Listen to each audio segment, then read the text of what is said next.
Bro, love the channel. You did not hear this from me, but there's a billionaire in there. Are you serious? Yeah, he's just in there eating. He owns a basketball team. Excuse me, sir. Question for you. How old were you when you became a billionaire? How'd you know I was a billionaire? The guys up front told me that you were, man.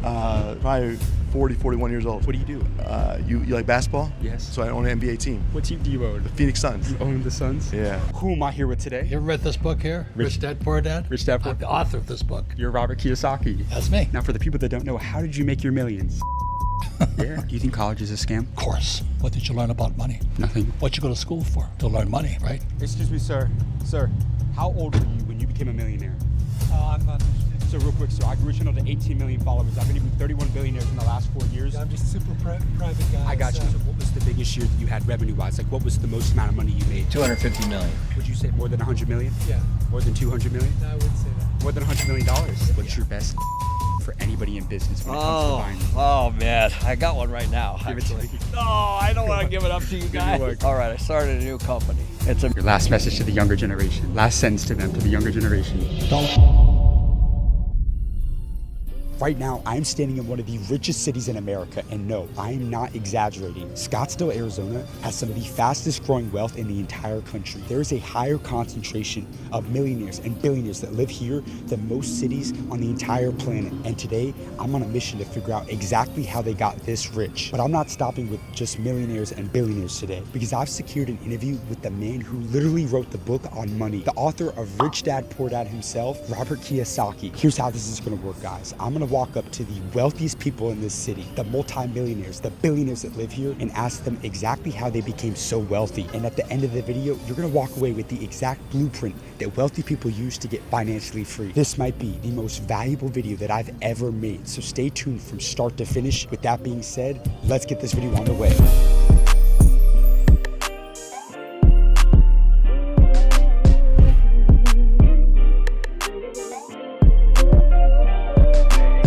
Guys, I want to put it in perspective for you right now, just so you can see the money that's out here, that's floating around in the city right now. I mean, just in the area we're filming it right now, right? You got a Rolls Royce parked right here, McLaren across the street, come around here, Mercedes truck, Bentley truck, another McLaren around there. Look, we're gonna be going up to all these people today. The people coming up to the valet, coming in and out of shops and nice restaurants, and figure out exactly how they got rich and how you can do the exact same thing. So let's go up to some people and go see what they did. Hey, get him, go. Sir, I had a question for you. I don't do the camera. Wait, wait, real quick, sir. I'm good. All right, brother. Excuse me, sir. Sir, how did you get rich? What did you do, sir? Real quick. So I grew a channel to 18 million followers. Go away. Could I get 1 minute with you real quick? Go away. Thank you. Excuse me, sir. Is this your G-Wagon? Yes. And how did you get rich? What line of business are you in? I'm not doing that. Hey, real quick, sir. So I grew a channel to 18 million followers. I go all over the world. It's all good. One piece of advice to young entrepreneurs out there. No, I'm not talking. All right, man. Have a good one, man. Excuse me, sir. How old were you when you became a millionaire? 20s, but I don't want to get on camera, but thank you. Wait, so real quick, sir. So I started the channel at the University of Texas. I grew it to 18 million followers. I've interviewed over 30 billionaires in the last 4 years, including Mark Cuban, Tom Cruise, Tom Brady, just to get 2 questions on advice to the younger generation. Okay. So what line of business were you in? Stock investments. Investments. Did Yeah. you work on Wall Street? No, I did not. I just manage money. What did you learn about managing money for the richest people? Where do they put their money in today's world? I can't do this. Yeah. Sorry though, man. All right, you guys, as you can see, look, because there is so much money out here in Scottsdale, Arizona, these people are private. All right, a lot of them, they do not want to give up any of the game on camera. They don't want to reveal who they are. But look, I never take no for an answer, and I always say every no is a step closer to a yes. So we're gonna keep this one rolling and go find the millionaires and billionaires that live out here, so that way you can figure out how to get rich just like them. Excuse me, sir. Sir, how old were you when you became a millionaire? I'm not interested. So real quick, sir, I grew a channel to 18 million followers. I've interviewed 31 billionaires in the last 4 years, like Tom Cruise. I appreciate it. Could I show you just for 30 seconds? I know you're an entrepreneur. I know you'll respect what I do. I've interviewed 31 billionaires. Let me show you what I do real quick, just so you know I'm legit. This is me. I'm here with today, Tom Brady. Go, greatest of all time. I just did Dana White out in Las Vegas. I just want you to know, like, I'm No, I totally believe you. I'm just a super private guy. I got you. so- Let me just ask you. I saw the back. Are you in fintech by any chance? Yeah. You are? Yeah. What type of companies did you own? All software. So technology Fintech. companies. Yeah. Love that. So what was the biggest year that you had revenue-wise? Like, what was the most amount of money you made? Well, that I can't share. Would you say more than 100 million? Yeah. More than 200 million? No, I wouldn't say that. More than $100 million.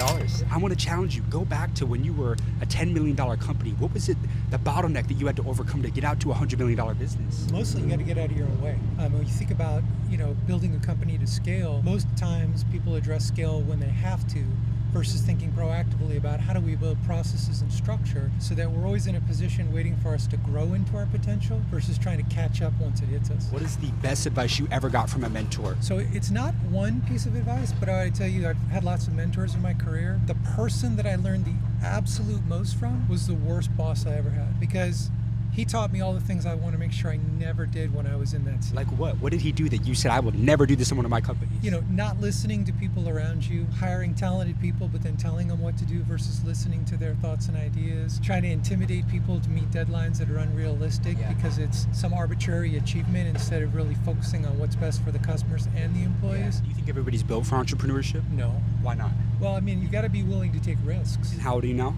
Oh, I'd rather not say. If me and you died tomorrow and you had one last message to leave with the younger generation, what would that be? Don't be so quick to jump ship. You know, a lot of times what I see, especially in younger generations that we hire, is they come in and if they're not achieving incredible success within 12 to 16 months, they feel like it's time to move on. Like, it's okay to make an investment in yourself and a company. Just make sure that your compensation is structured in a way where you actually get to benefit from that hard work. I love that. Thank you so much for your time. So you got amazing advice, man. I appreciate your advice. Thanks. It was great. All right, you guys. So we get my guy with the butterfly doors, proved to him the credibility that the channel had, and he ended up giving a banger interview. The $100 million fintech man, you see it on the license plate right there, just delivered us an absolute banger. And I love that he said, you got to get to the root of the customer's problems, because if you solve people's wants and needs, you get rich, and that's what we want to do in today's world. So let's go get this next one out here in Scottsdale, you guys. Come on. Bro, love the channel. You did not hear this from me, but there's a billionaire in there. Are you serious? Yeah, he's just in there eating. He owns a basketball team. Excuse me, sir. Question for you. How old were you when you became a billionaire? How'd you know I was a The billionaire? guys up front told me that you were, man. Probably 40, 41 years old. What do you do? You like basketball? Yes. So I own an NBA team, What team do you own? the Phoenix Suns. You own the Suns? Yeah. Now, I go all over the world interviewing billionaires to help the younger generation. Could I get a minute with you for the channel? Yeah. How did you get the money to buy an NBA team? Started in the mortgage business. So I'm a mortgage guy my whole life, 20 plus years, just building a mortgage business from 12 people to 9,000. We have the largest mortgage company in America now. And so just grinding every day. Mortgage business. Young people, they think that they have to go build the next Google and tech company, but you found it in a boring business, the mortgage industry. Yeah, people think it's boring, but it's blocking and tackling, executing every day, and just try to be the best in one thing. That's what I try to do, dominate that business, and we've kept building every year. So do you still run the company today? Every day, in early, stay late, grinding. That's what it takes to be great. So I love it. But I love the mortgage business in a weird way. I just love it because I can compete every day, get better, continue to improve, and it's worked well. So you're running a multi-billion-dollar company in the mortgage business and a multi-billion-dollar sports organization. You manage both of these. Yeah, absolutely. How in the world is that possible, man? Time management. You got to balance your time. You can't be doing crazy stuff. Like I focus on my mortgage business, my kids, or my basketball team. That's all I do all day, every day, and I love it. So as a billionaire, is time your greatest asset? Yeah, it's the thing that we're all equal on. No matter how much money you have, everyone has 24 hours. So how do you use your minutes? I always think to myself, do I need to sleep 8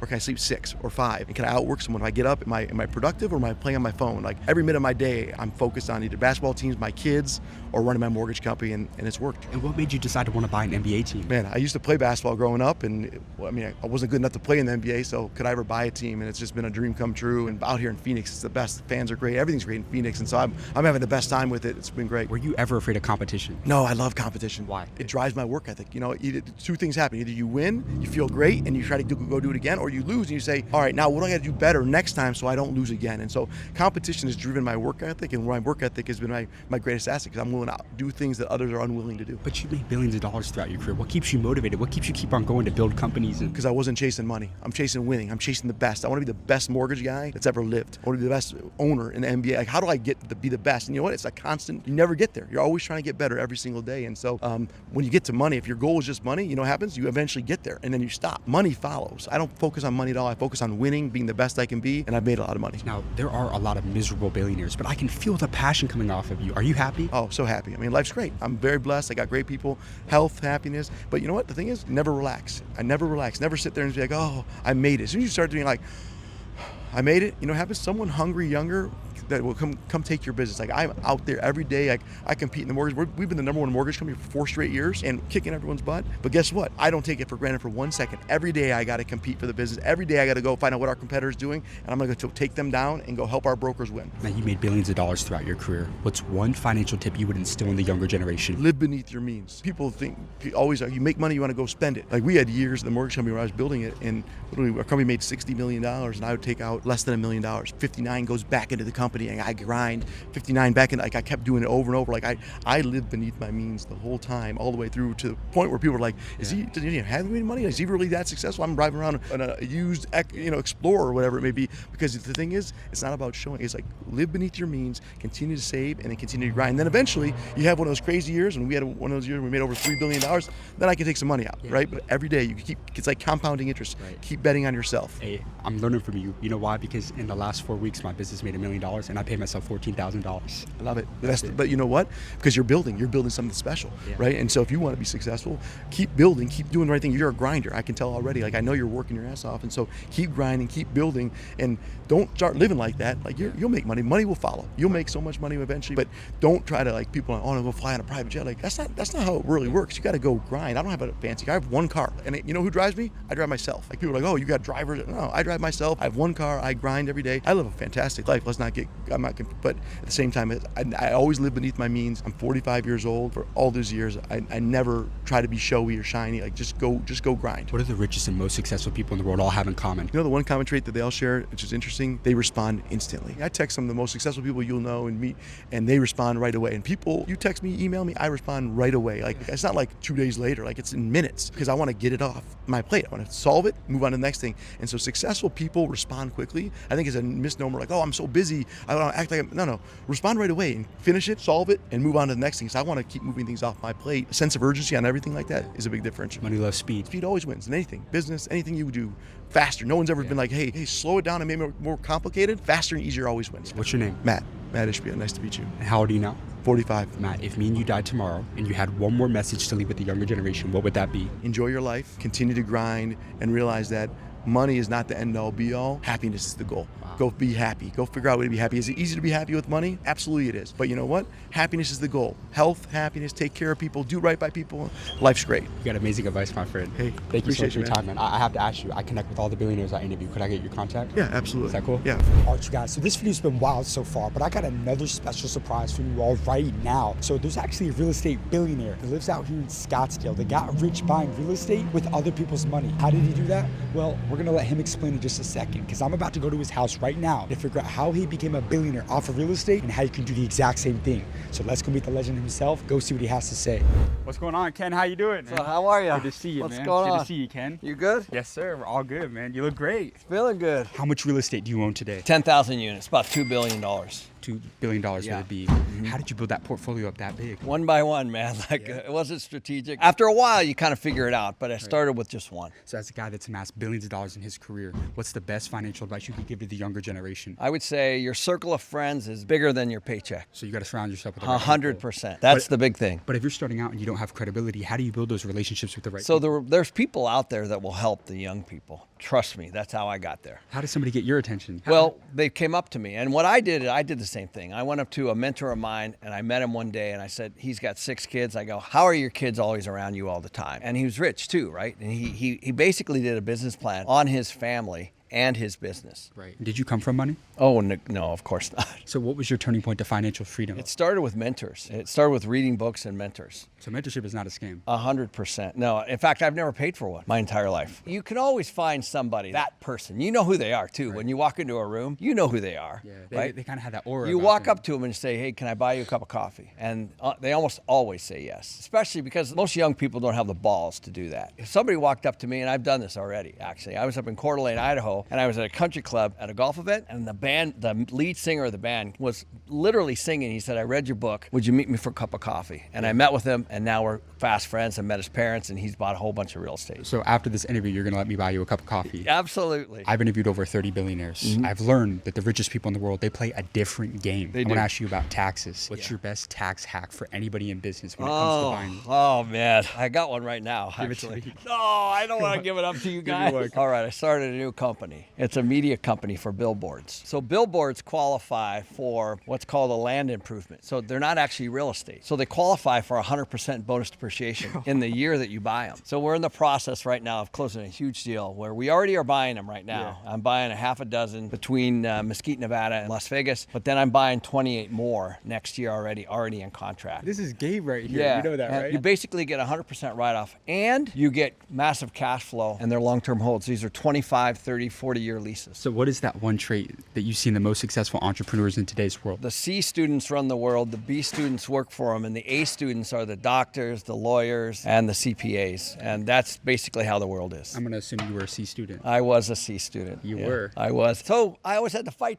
harder, right? So when it comes to leveraging other people's money to buy real estate, Yeah. what do you mean by that? Sure, it's really simple. I had to learn the system, and I didn't know the system at first. So here's the secret that nobody knows. When everybody gets their paychecks, they put that money into the bank. So all of a sudden, the bank has a problem. It's an expense for them. They have to pay you interest on that money. So they have a problem. They have to lend it back out. So it's the same thing with insurance, pensions, retirement. Wall Street just takes all the money from Main Street and then they lend it back out to guys like me. So that's the system. So once you understand the system, you just step out of the system and then you use it for your advantage. You know they don't teach that in school. 100% no. What is the worst financial advice you hear on a regular basis? Save money. Save money. Yeah, that's the worst. Why? You can't save your way to wealth. Well, think about this. If you're saving money and you're making 1 or 2% in the bank and inflation is what, 2-3%, you're going backwards. Right. Period. Because that money is eroding due to inflation. How old are you now? 64. 64. Yeah. You look good for 64. I am. I know, baby. If me and you died tomorrow and you had one more message to leave with the younger generation, what would that be? Find a great mentor. Find a great mentor. Somebody who's done it. There's a lot of teachers and a lot of gurus out there. You know, dig deep. Find a real person that's really done something and